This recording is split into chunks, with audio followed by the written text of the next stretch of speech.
Najprej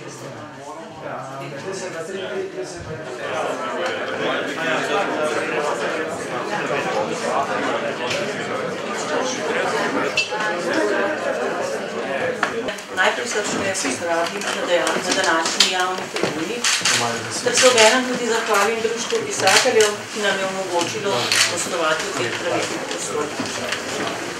Namen današnje javne tribune je predstaviti alternativo današnji vladni paradigmi, ki nas hoče prepričati, da alternative, razen tiste, ki jo ona predlaga, nima.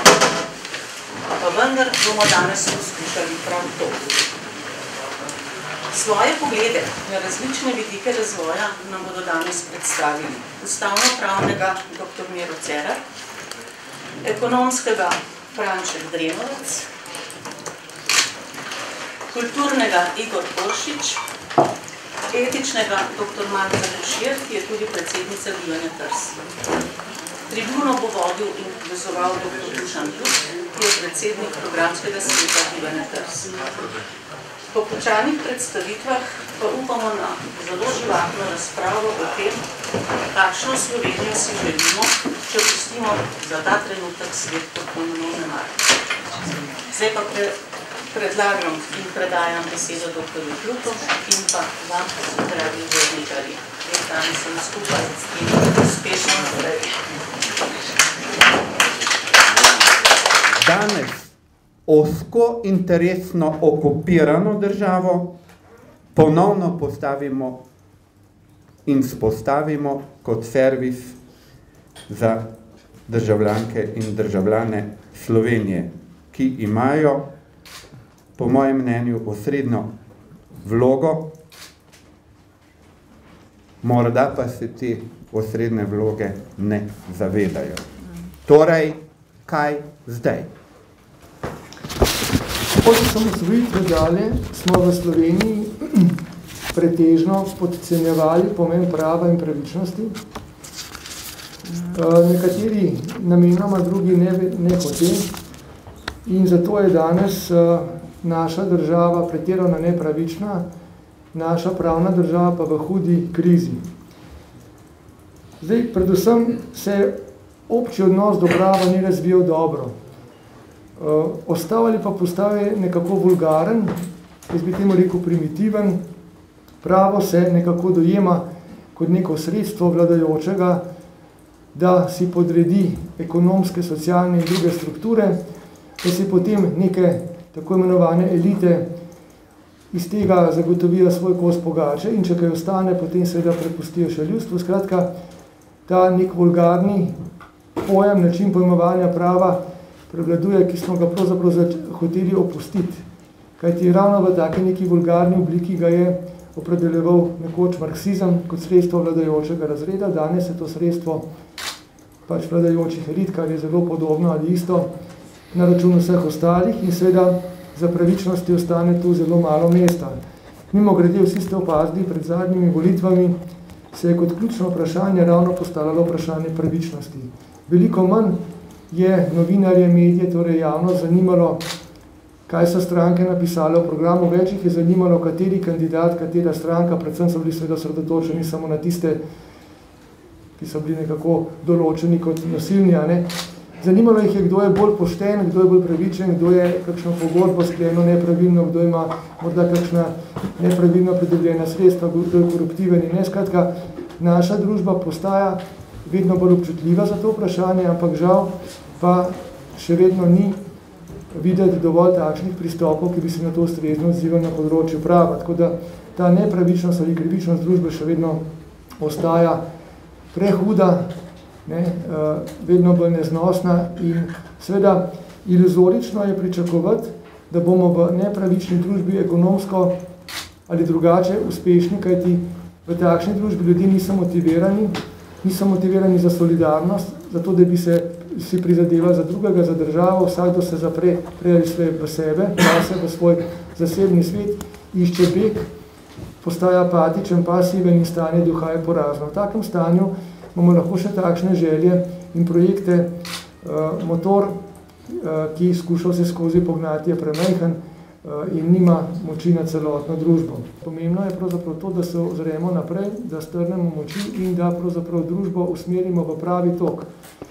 In tukaj se treba zavedati, da pravo ni dovolj. Pravo je samo ena od normativnih pojavnosti. Bolj pomembno od pravo je etika, o tem bo govorila kolegica Manca Košir.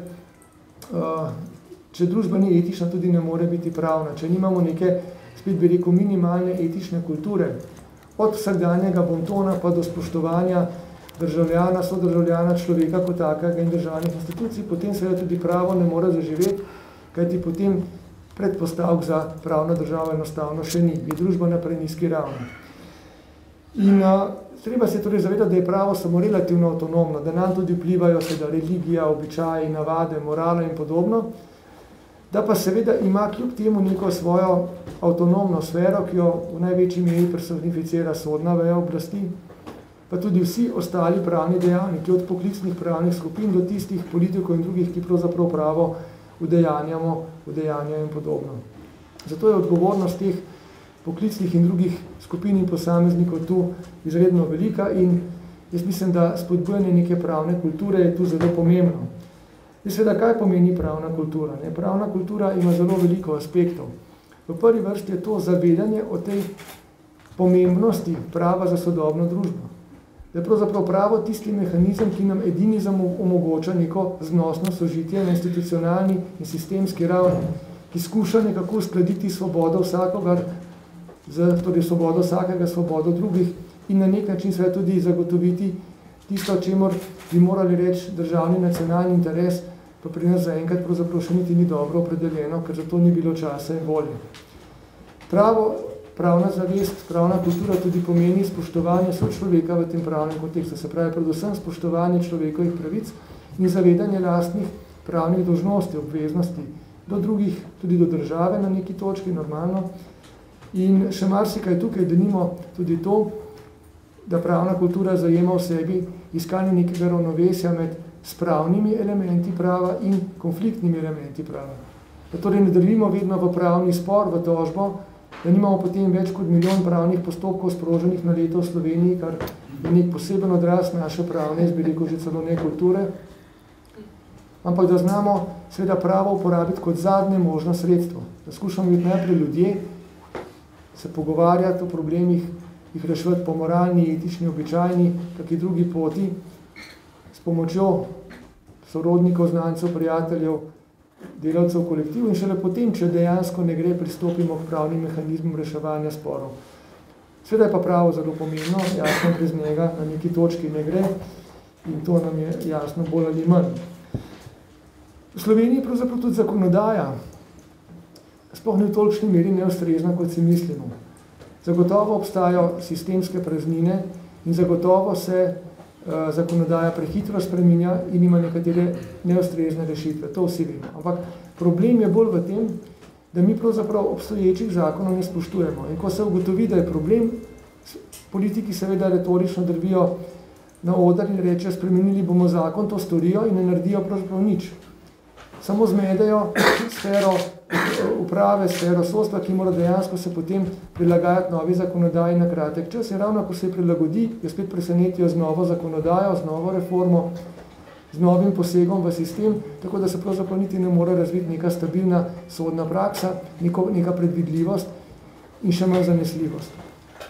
Vemo pa vsi, saj jaz osebno si to upam zelo jasno povedati, da bi od inšpektorjev pa do drugih državnih uslužbencev, policistov, državnih tožilcev pa do sodnikov vsi lahko nekoliko bolj odločno zastopali temeljne pravne vrednote, ki jih določajo ti sami zakoni v uvodnih določbah običajno, pa tudi naša ustava. Kajti, če bi izhajali iz teh temeljnih načelnih vrednot, potem bi lahko marsikater sporen primer rešili bolj pogumno za interpretacijo, ki bi še vedno bila v mejah zakona, pa vendar bi bila takšna, da bi bila v večji meri naklonjena duhu pravnega sistema, ki ni v tem, da bi bila družba nepravična, koruptivna in nečlovečna.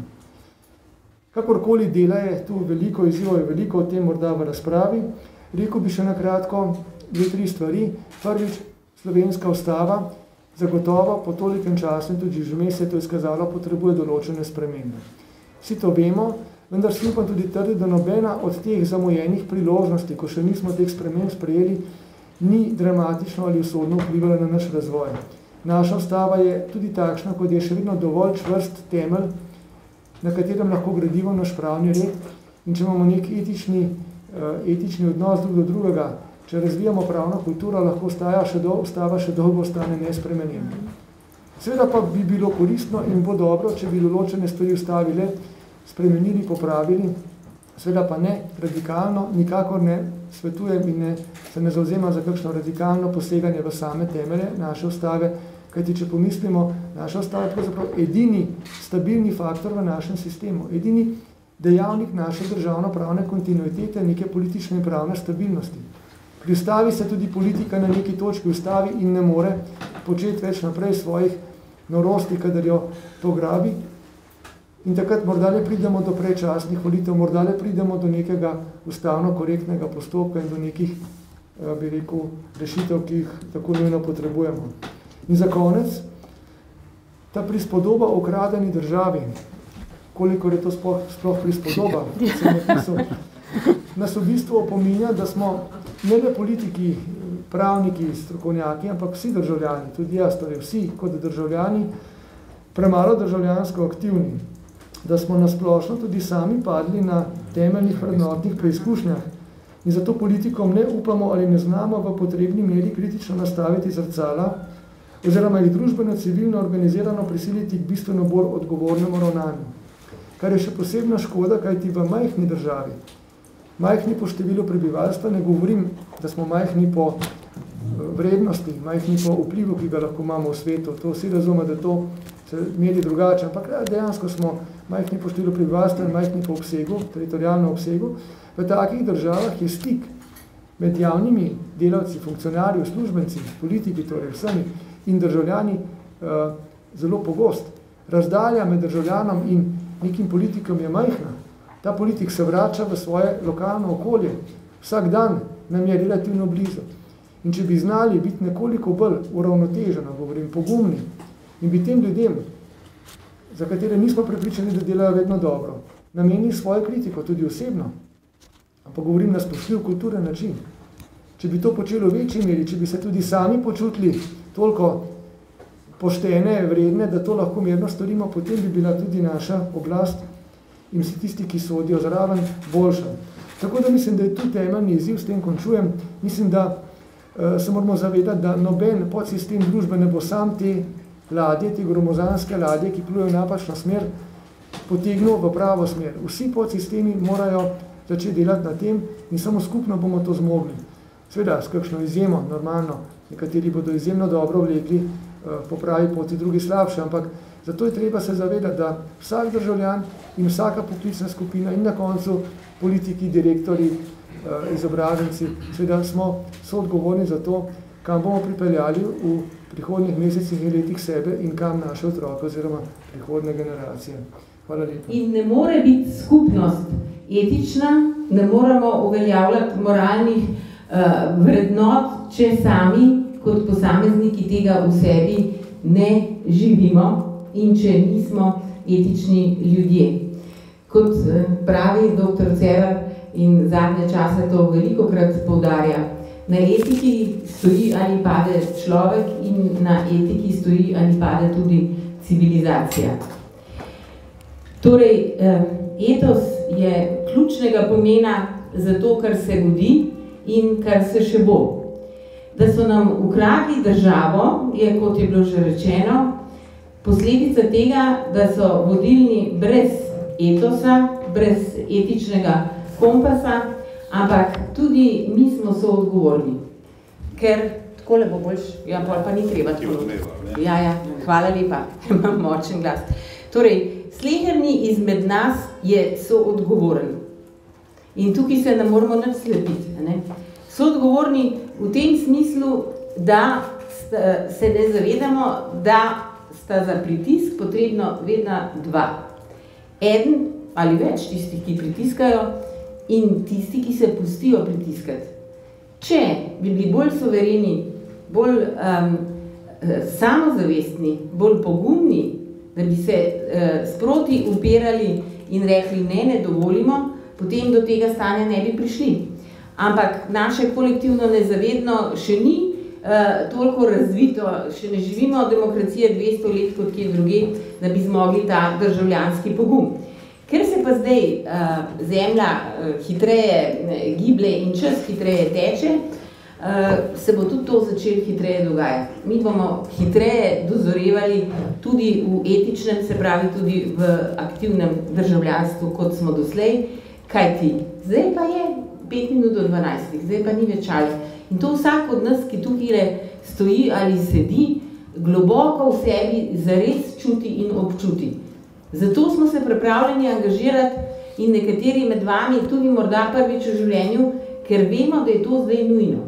In to nam narekuje naša vest. In katero zavedanje je ključno in nam v tej družbi izjemno primanjkuje. Zadnja desetletja, moram reči, pa ne samo zadnjih 10 let, ampak odkar je ta sanja o samostojni slovenski državi kot da uresničena, smo mi pozabili, da jaz in moja stranka nisem jaz, ampak da smo mi vsi skupaj mi. Zato ta nova etika, ki si jo dragi predsednik programskega sveta omenil, je etika, ki ni več antropocentrična, ampak je nova etika, ki je biocentrična. To je etika, ki spoštuje vse živo, ki spoštuje sleherno živo bitje, pa če je to še tako majhna rastlinca, veste, žival. Vse, kar je živo, nas so omogoča. Mi sami kot subjekt sploh ne obstajamo. Ta iluzija, da sem jaz odvisen samo od sebe, mislim, te iluzije moramo črtati iz naše zavesti, ker to preprosto ne drži. Mi smo soustvarjalci, tudi sami so ustvarjeni. In mi z vsem, kar počnemo, celo s tem, kar mislimo, soustvarjamo naše okolje in soustvarjamo celoten svet. Tako močni smo kot soustvarjalci in tako šibki kot individuumi in sebični posamezniki. Če mislimo, da nam bo to znesel, ker se zdaj gremo, ne bo. Kako se glasi glavno etično vprašanje? Etično vprašanje, ki ne izvzame nobenega dihajočega bitja, ki hkrati velja za nas in za druge. Kaj mora biti, da se utelešeni subjekt lahko razvije interakciji z drugimi? To je naše vprašanje. Zato se etika premika iz občutka, da temelji na pravičnosti posameznika, v zavedanje, da je temelj pravičnost mreže. Celotne mreže, ker vsi smo povezani in vsi smo eno, brez skrbi. Ni ločenega posameznika, ločen posameznik ne obstaja. Na vzhodu, kjer se pa mogoče s takim pretiravanjem, kot se mi ukvarjamo z razumom, racionalnimi diskurzi in koncepti, ki naj nam bi razvili etos, pa nam ga ne morejo, ker nobena znanost in nobeno znanje in vedenje ne pomaga nič, če ni kulture v srcu, se pa vzhodnjaki ukvarjajo s to dušo in dostikrat pozabijo na ono drugo. Ampak 3. tisočletje je čas, da se obe ključni krili združita. Vzhod in zahod, leva in desna možganska polovica. Ta celovitost je naše upanje. Zakaj smo dobili neodgovorno politike? Zato, ker smo neodgovorni državljani mi sami. Mislim, mečken so se tega dotikali, sta se dotikala predhodna. Nismo državljani gospodarji, ampak smo državljani hlapci, kot je ugotovil Cankar. Smo pač vsakovrstni oportunisti v Sloveniji. Seveda je demokracija vsakodnevni boj, ker te zavesti o demokraciji kot o procesu, kot o nečem, kar je projekt, ni. Demokracija pred našimi očmi kopni. Demokratičnost pa je problem za vse čase in za vse družbene sisteme. Tudi če bi zdaj živeli v nekakšnem raju, utopičnem, bi še vedno sedeli s tem problemom demokracije pred sabo. Zato moramo vztrajati na politiki, ki bo omogočala in utrjevala odgovornega ga državljana gospodarja, državljana, ki razume, da je država njegova last, to je, da država pod njegovo kontrolo udejanja javni, to je splošni, skupni interes državljanov. Pri nas mora taka politika izhajati iz še vedno veljavne Cankarjeve diagnoze, da smo Slovenci pač hlapci. Kot rečeno, gre za sociološko ugotovitev in upam, da ni nihče prizadet in ne bi smel biti. Projekt državljana gospodarja je tako v svojem bistvu kulturni projekt, kot je to razumela OF. In včasih smo bili na to ponosni in ne vem, zakaj smo na to pozabili, zato ker OF je, kar se tega tiče, imel popolnoma prav. Kaj lahko stori kultura? Zdaj to vprašanje, za katerega sem naj bi imel odgovor, pa ga mogoče nimam. Ampak kaj lahko stori za nastanek državljanov gospodarjev kultura? Za odgovorne lastnike, ki bodo ultimativno zahtevali kompetentno in odgovorno vodenje svoje države. Umetnost in kultura pomenita zmožnost artikuliranja interesov, ki so višji od prisvajanja tuje lastnine in profita. Ena od zmožnosti umetnosti je celostno razumevanje človeka v zgodovini. Umetnost pomeni nenehan napor za sintetično, celostno mišljenje, ki je načelno fragmentirana v posameznih tudi humanističnih strokah in tega običajno ne zmore.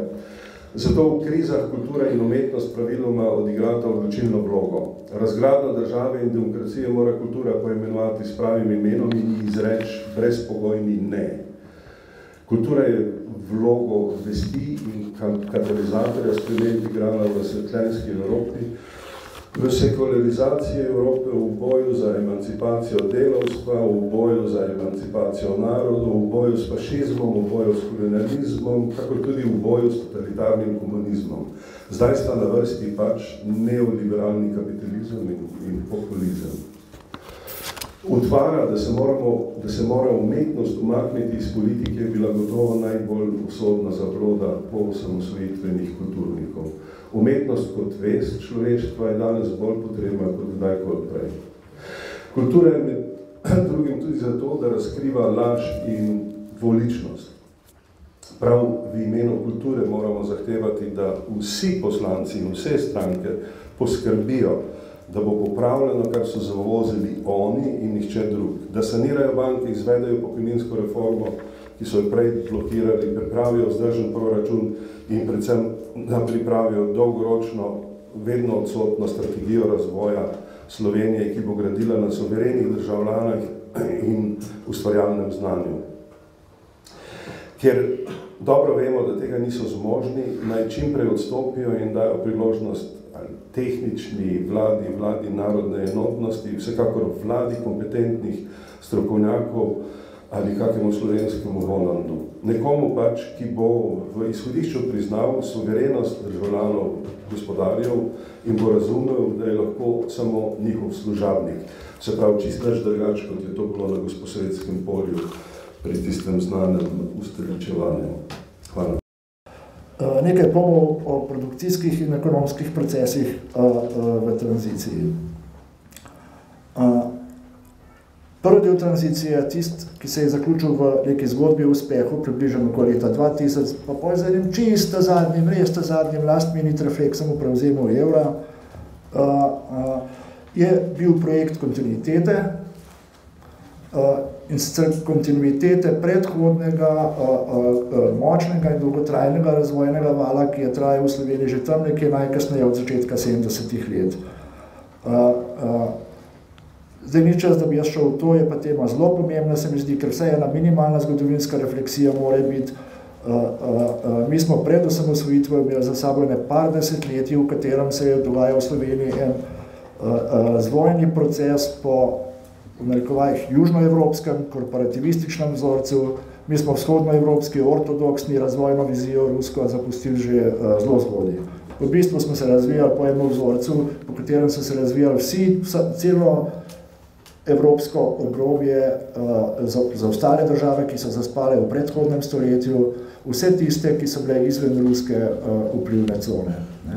In v tem razvojnem projektu je bil v Sloveniji ustvarjen na pragu osamosvojitve en dober delujoč produkcijski sistem ki je imel naslednje značilnosti. Jaz ta sklop imenujem slovenski moderni sektor.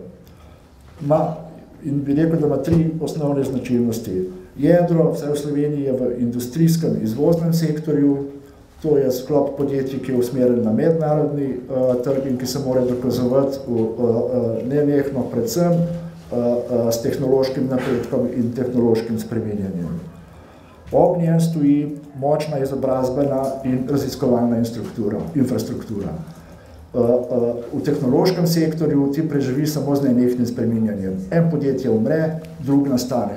Če ni tega zaledja v izobraževalni in raziskovalni infrastrukturi, ki jo mora poganjati država, potem tudi tehnološki produkcijski subsistem nima šans. Tretja komponenta je pa tisto, čemur bi jaz rekel, neka minimalna mera pravne države. Ne gre tle za absolutne definicije, mi ne moramo pričakovati v Sloveniji, da bojo naši voditelji opustili svoje navade in razvade, ampak neki minimumi in v tem primeru za minimalno funkcioniranje bi jaz rekel predvsem dober v širšem smislu makroekonomski pokrov, makroekonomsko tesnenje ali dihtanje, ki zagotavlja, da se potenciali, veliki potenciali kapitalistične v Sloveniji, tržne ekonomije tudi realizirajo.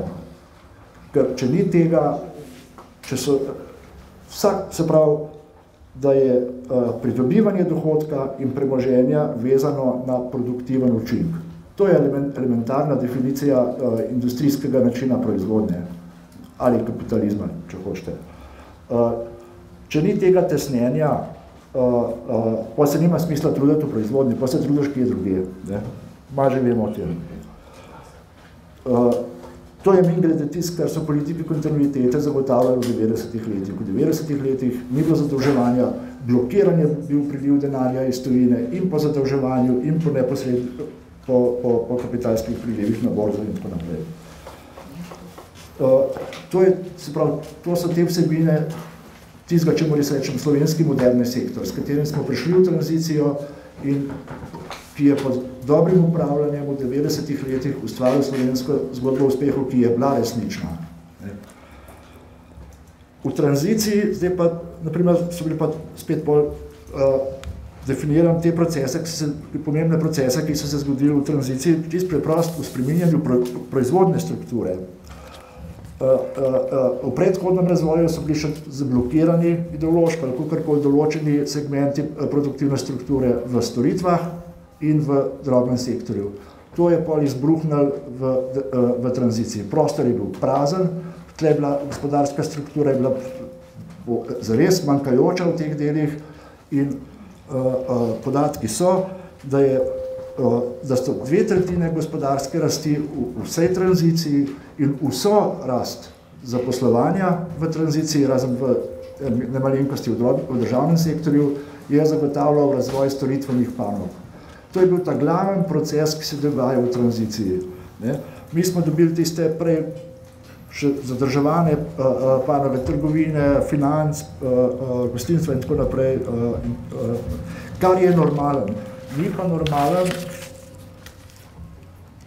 da je, ko smo v tranziciji, ko se je začelo vznikanje novega privatnega kapitala, privatiziranje, da se je zgodilo praktično v celoti v tem sektorju, ker je tehnološko in tržno enostaven in ker so bili tle potenciali visoke rasti.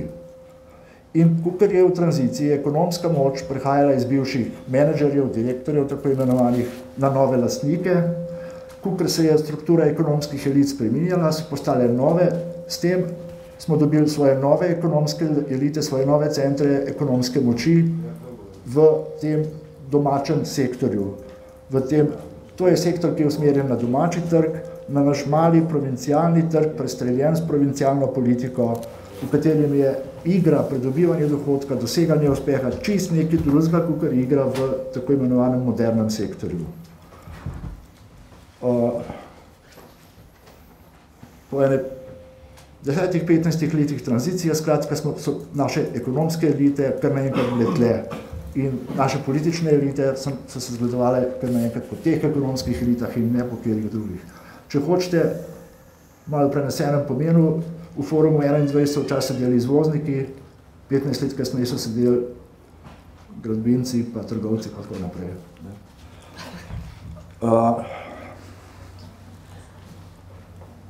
In tist boom, bust cikl, ki smo ga imeli do leta 8 boom, po letu 2008 bust, je nastal samo v tem sektorju. Današnje stanje industrije je šibko, ker mi smo vse predpostavke modernega sektorja zanemarili v izobraževanju. Ta zadnji resnični posegi v izobraževanje so se končali že leta 1975. Pol je bilo 10-20 let kriz, ok, in človek to razume, ampak da se takrat ni nadaljevalo, da se kasneje ni nadaljevalo, pa človek ne razume več. To, kar se pa dogaja v sektorjem izobraževanja letos, je pa itak ni omembe vreden, ne? Ja, je, zelo omembe vreden. Ampak mislim, je pod vsakim nivojem itak, ne? No, in v tem okolju industrija ne more biti en zelo propulziven sektor, ampak industrija vseeno po prvem kolapsu leta 2008-2009, ko je ga povzročila svetovna kriza, ona zdaj životari, ona migeta, ona stagnira. Imamo pa popoln kolaps v tem tranzicijskem domačem sektorju, ki je bil zgrajen predimenzionirano, zato ker so bili vsi interesi tle noter, vse nove ekonomske elite, politične elite so imele svoje interese tle plasirane, in je bil zgrajen s posojili, kukorkoli, privatiziran prekomerno, van ga je bilo investiran prekomerno in se je razpočel preprosto zato, ker je že prevelik in ni rešitve zanj. Tisto, kar mi danes živimo in kar bomo mi v naslednjih letih morali sfinancirati, je kriza tega tranzicijskega sektorja. In tisto, s čimer smo soočeni v parlamentu s političnimi stranki, so njihovi poskusi, ki grejo izključno v smeri saniranja tega sektorja, se pravi pridobivanja virov, prenašanja dubioz, ki jih je ustvaril ta sektor v proračun in v zmanjševanje drugih izdatkov države za nadaljnje ohranjanje tega sektorja, ki je nevzdržno. Hočem reči, poanta je, da je to nivo našega problema, da imamo mi v osnovi, da nam je bila v osnovi v tranziciji ustvarjena že popolnoma napačna, nevzdržna, brezperspektivna, produktivna struktura na ravni produktivne strukture in da tiste naše ekonomske in politične elite so išle iz te strukture, niso tako padli z neba iz neke zlobe ali pa pohlepnosti, ampak je bil proces zelo kompleksen. Ne? In da, jasno to pa vemo, ne, da tudi naprej pogledi teh naših elit, jasno tudi za bodoče, so samo skozi optiko tega sektorja in kako obremeniti vse druge, tudi izobraževanje, tudi moderni sektor, tudi edine izvore rasti, ki jih imamo v Sloveniji, rasti, napredka, blaginje, s tem njihovim lastnim problemom. To je zdaj, mislim, da tretje srečanje na temo alternativa obstaja in prvič sem zelo vesel, da je tudi mnogo novinarjev prišlo, upam, da se bo nadaljevalo. Jaz sem na začetku tudi mislil, da je večkrat neizjenačena struktura, ampak na koncu sem gotovo, da je to najboljše. Tudi Franček, ti, ki si v ekonomiji govoril, si na koncu prišel na isto. Ne, da je bila ekonomija, sociologija, okolje manj pomembno, to vemo, da v Trsu in tako naprej delamo kot medsebojno, razumemo svet kot medsebojno prepletanje vseh stvari, ampak ta trenutek je področje, o katerem so prvi trije govorili, pa tudi Franček na koncu je ekonomija od tega odvisna. Če ne bomo etike, morale, kulture, predvsem politične kulture in seveda pravne države porihtali, lahko ekonomisti, sociologi, okoljevarstveniki dobivajo Nobelove nagrade, pa se s to državo ne bo nič spremenilo, če tega ne naredimo, pa naprej. Jaz bi pa tukaj samo večkrat še prišel na to pravno, ne vem, kdo je tukaj najbolj kriv, ali oni, ki so ugrabili državo, ali tisti, ki so se pustili ugrabiti, pa bom samo dal primer.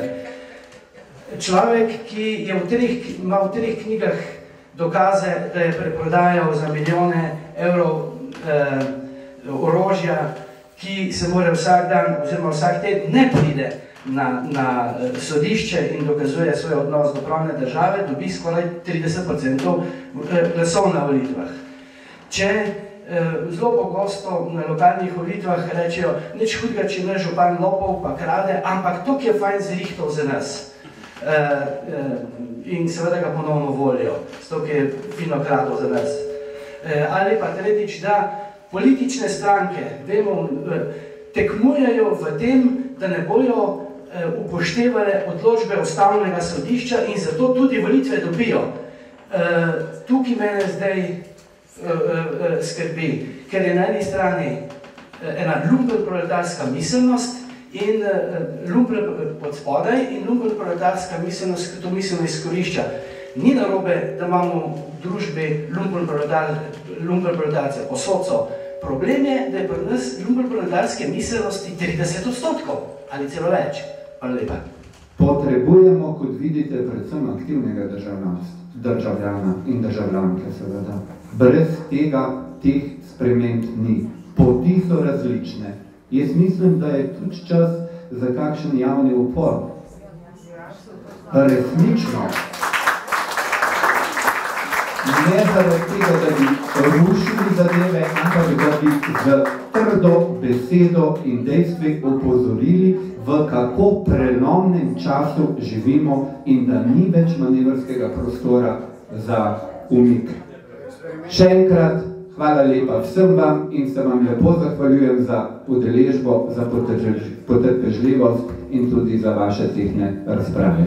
Tudi novinarjem in novinarkam se lepo zahvaljujem, ker so prišli, ker njihova vloga je izredno pomembna, da iz tega prostora naše sporočilne note pridejo v slovensko javnost. Hvala lepa.